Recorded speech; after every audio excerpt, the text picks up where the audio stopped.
Bon, on quitte ce mouillage où là, ben, on a passé une super nuit.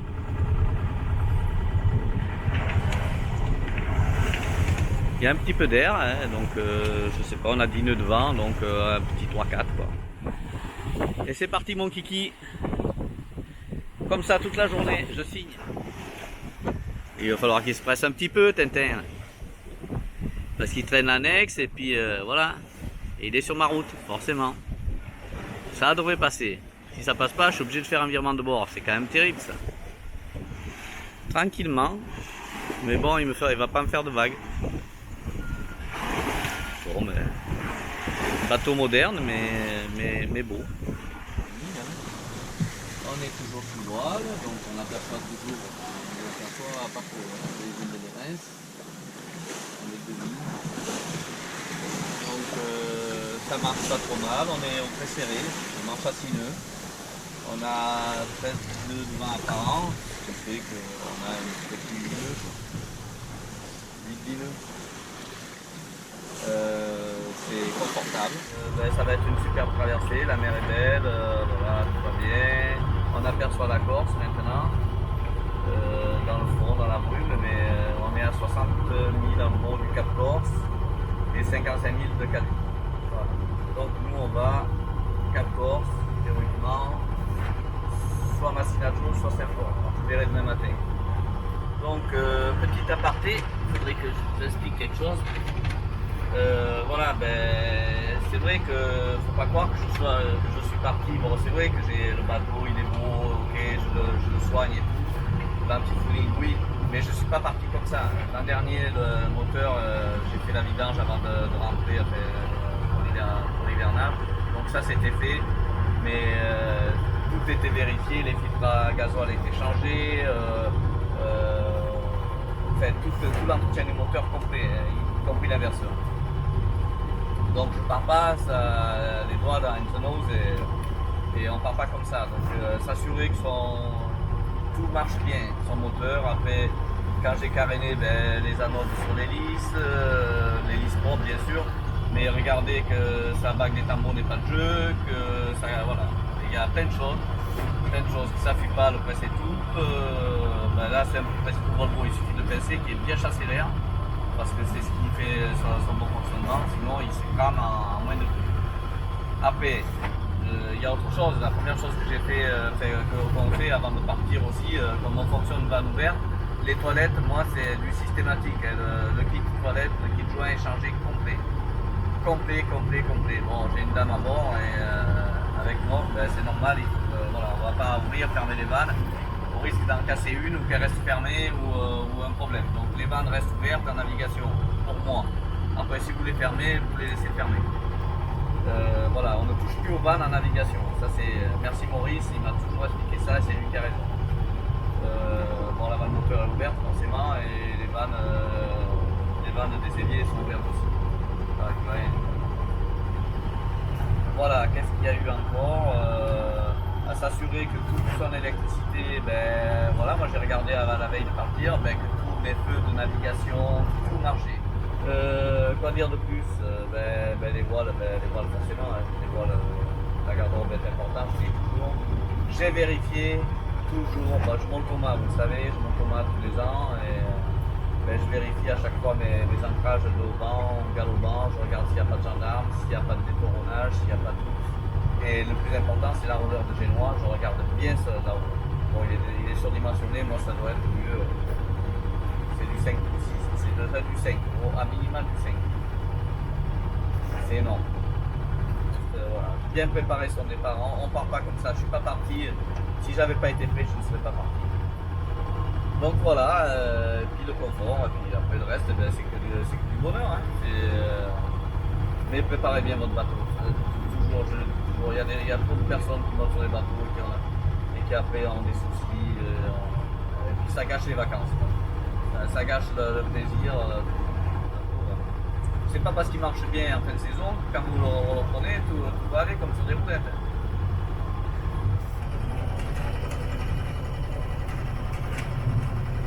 Ça va non? On vient de casser la croûte. Il est quoi, quelle heure il est? 8 heures. 8 heures passées. Donc on aperçoit toujours le Cap Corse, la Corse, dans la brume un peu. On a toujours 5 nœuds de travers. Donc un peu du génois et la grand voile un peu débordée. Et le moteur à 1400 tours. Je ne sais pas si on le voit bien, mais on aperçoit le Monte Cinto et le soleil qui couche sur la montagne corse. Nous, le Cap Corse est là-bas, donc en fait direction la pointe du Cap Corse. C'est bon, il n'y a plus de vent du tout, on a 3 nœuds de vent, donc pétole, on a replié tout, on a remis tout comme c'était. Et là, il est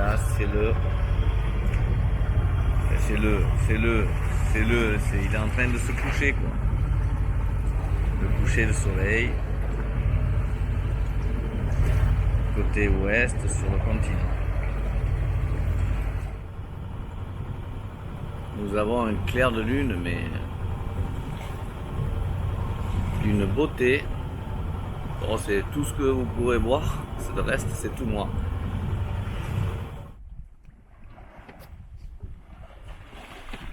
Toujours notre belle lune. Et vous savez quoi? Après 10h30 de moteur, nous venons de l'arrêter. Donc voilà, ben, j'espère que ça va durer un petit peu. L'aurore qui va être sonnée. On a fait toute la voile. Toute la voile depuis hier soir. Hein.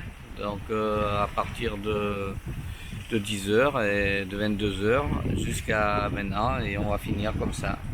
Bon, maintenant on y voit un peu plus clair, on va refaire le tour de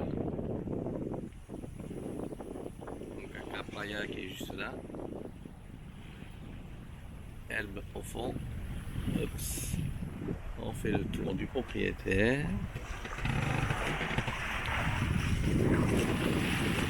Cap, la pointe d'Agnello, il y a la tour. La Girac, 5h45, le soleil pointe.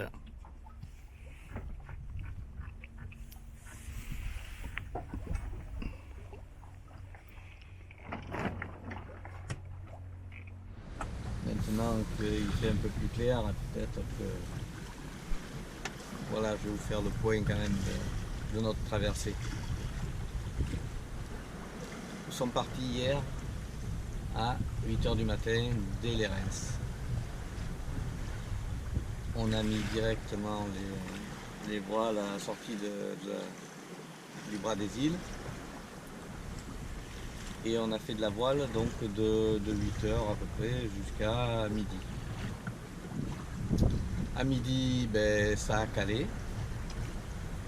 Il y avait un peu de mer.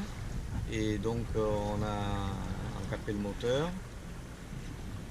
Et puis voilà, vers 3h de l'après-midi, le vent a donné un tout petit peu. Il y avait 5 nœuds de vent, donc ça a appuyé à peine. Donc on changeait de route un peu voilà, donc on a tiré un peu sur Saint-Florent à un moment, Saint-Florent-Calvi. Après on est revenu. Voilà, donc ouais, j'étais à l'appui voile et le régime moteur était à 1400 tours, donc dérisoire. On aura consommé à peu près 10 litres de gasoil pour la traversée.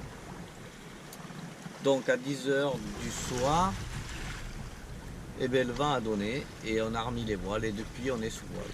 Voilà. On est sous voile. Et c'est super génial.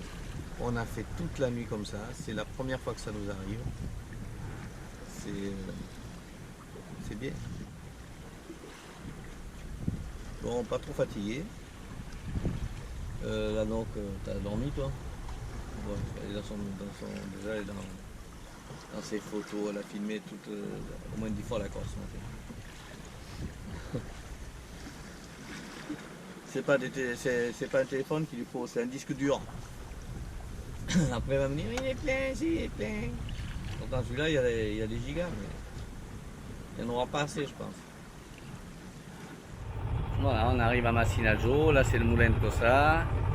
Obiano, la commune derrière. Et puis Massinaggiò qui est là. C'est joli le matin. Très, très, très joli. Cap Corse, merveilleux. Donc voilà ce qu'on a fait. Là, on est parti des îles de l'Érins. Ça, c'était toute la voile. Et donc vers à midi, on a mis le moteur. Bon, à tracer. Là, j'ai remis la puce de génois et donc on descendait sur direction l'île Rousse par là.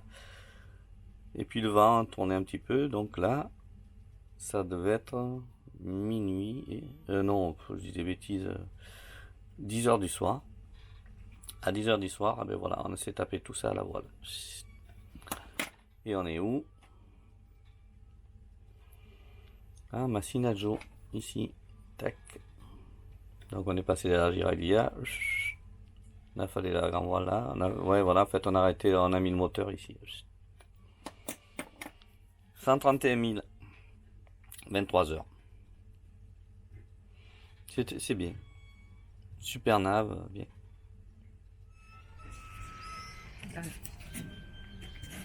Mets-toi en bas.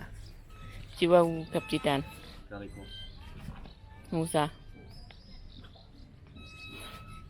Au magasin, parler. C'est calme. La capitainerie. Bel hôtel.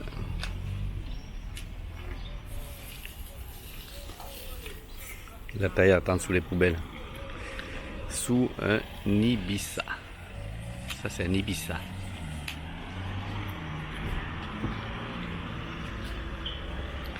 Allez, c'est parti, mon kiki. Le chien, il va dire. Le chien, il va rien dire. Qu'est-ce que tu veux qu'il dise? Si tu lui mets pas un coup de pied, il va pas te mordre. Non. Et mon toutou. On adore ce village. C'est calme, c'est toujours calme.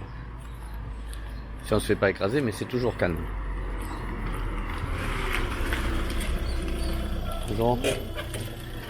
Les gens sont gentils.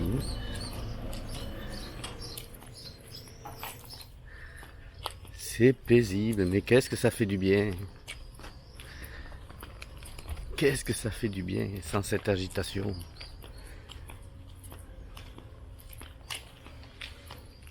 Donc je vais essayer de vous montrer quelque chose. Alors je ne sais pas si vous les voyez derrière les bâtisses là-haut, il y a des éoliennes sans tête. Alors je me suis dit, ils sont à la chasse, ils se sont entraînés. Mais j'ai demandé à un local, c'est-à-dire à quelqu'un qui est d'ici, qui vit ici, qui habite ici, qui est né ici, c'est-à-dire le patron de la station. Essence des bateaux qu'on connaît comme ça. Depuis le temps qu'on fait, depuis 3 ans, on vient, puis je vais toujours prendre un ou deux bidons là-bas. Et je lui ai demandé, il me dit non, non, non, non. Non, non, non, il me dit, non, non, il n'y a pas eu d'entraînement, il n'y a pas eu de balle-trappe, non, non, il n'y a rien eu. Il me dit, c'est ce qui s'est passé, c'est que ils vont les enlever, et donc ces éoliennes, disais-je, vont être supprimées. Il y en a un parc ici, on le voit, il y en a un autre de l'autre côté, et ils vont en mettre 3 ici et 4 là-bas, mais des beaucoup plus grosses.